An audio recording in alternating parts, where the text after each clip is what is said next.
1,00,000 ಜನ ಸೇರಿಸಿದ್ದೆ. ಬಂದರು ಪಾಪ, ಬಂದು ನನಗೋಸ್ಕರ ಬಂದರು.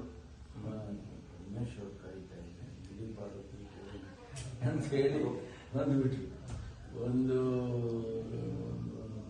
3 hours ಇತ್ತು ಪ್ರೋಗ್ರಾಮಿಗೆ, 1 hour ಇದ್ರು. ಆಮೇಲೆ ನಮ್ಮ ಕಾಲೇಜ್ ಹತ್ರ ಕರ್ಕೊಂಡು ಹೋಗಿ ಅಲ್ಲಿ ಲಂಚ್ ಎಲ್ಲ ಮಾಡಿಸಿ, ಡಿನ್ನರ್ ಎಲ್ಲ ತಿಂದು ಎಲ್ಲ ಭಾಳ ಜನ ಬಂದಿದ್ದೆ.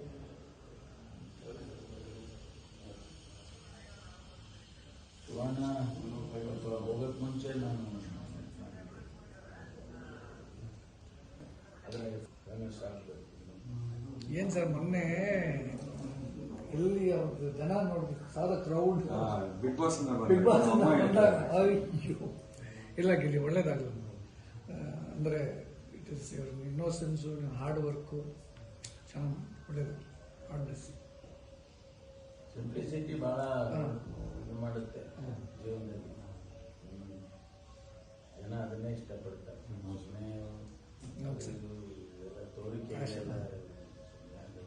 ಗ್ಲಾಮರ್ ವರ್ಲ್ಡ್, ಎಂಟರ್ಟೈನ್ಮೆಂಟ್ ವರ್ಲ್ಡ್, ಅದೊಂದು ಲೈನೇ ಬೇರೆ, ಇದು ಬೇರೆ. ಚೆನ್ನಾಗಿದೆ. ಆಮೇಲೆ ಬೆಂಗಳೂರಲ್ಲಿ ಇಲ್ಲಿ ಅಗ್ರಿಕಲ್ಚರ್ ಯೂನಿವರ್ಸಿಟಿನಲ್ಲಿ ಓದಿದ್ರು. ಆಮೇಲೆ ಆಸ್ಟ್ರೇಲಿಯಾಗೆ ಹೋಗಿ ಅಲ್ಲೊಂದು 5 ವರ್ಷ ಇದ್ದೆ. ಆಮೇಲೆ ಬಂದಾದ್ಮೇಲೆ ಪಾಲಿಟಿಕ್ಸ್ ಸೇರ್ಕೊಂಡು ಇವಾಗ ಪಾಲಿಟಿಷಿಯನ್.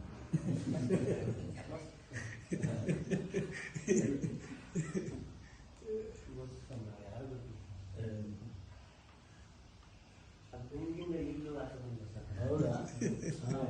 ಈ 100-115 ದಿನ ಒಂದೇ ಮನೆಯಲ್ಲಿ ಅಷ್ಟು ಜನಕ್ಕೆ ಬರೀ ಒಂದು 15-20 ಜನ ಜೊತೆ ಒಂದೇ ಮನೇಲಿ ಇರ್ತದೆ. ಸಡನ್ ಆಗಿ ಬಂದ್ಬಿಟ್ಟು ಅಷ್ಟು ಜನ, ಅಷ್ಟು ಕ್ರೌಡ್ ನೋಡೋದಾಗ ಆಚೆ ಬೇಗ ಬರೋಕ್ಕಾಗಲ್ಲ ಸರ್. ಫೋನು ಇಲ್ಲ, ಟೈಮು ಇಲ್ಲ, ಏನೂ ಇಲ್ಲ. ಟೈಮು ಒಂದು ಗಡಿಯಾರನೇ ಇರಲ್ಲ ಸರ್ ಅವ್ರಿಗೆ. ಬಿಸಿಲು ನೋಡಿ ಆಗಿರ್ಬೋದೇನೋ. ಅಯ್ಯೋ ಅಯ್ಯೋ, ಟೆಕ್ನಾಲಜಿ ಇರಲ್ಲ ಸರ್, ಏನೂ ಇಲ್ಲ. ನ್ಯಾಚುರಲ್ ಫೈಟಿಂಗ್ ಇಷ್ಟಪಡು plus comedy sir. Below the belt comedy ಇರ್ತಿತ್ತು sir. Fantastic, real very natural comedy sir. Sir, ಕ್ಯಾನಡಾದಲ್ಲಿ, US ಅಲ್ಲಿ ಜನಗಳು ಎಷ್ಟೋ ಜನ ಗಂಡಂದಿರು ಜಗಳ ಆಡಿದ್ದಾರೆ, ವಹಿಸ್ಕೊಳ್ತಾರಲ್ಲ ಬಿಗ್ ಬಾಸ್ ಎಲ್ಲ US ಅಲ್ಲ.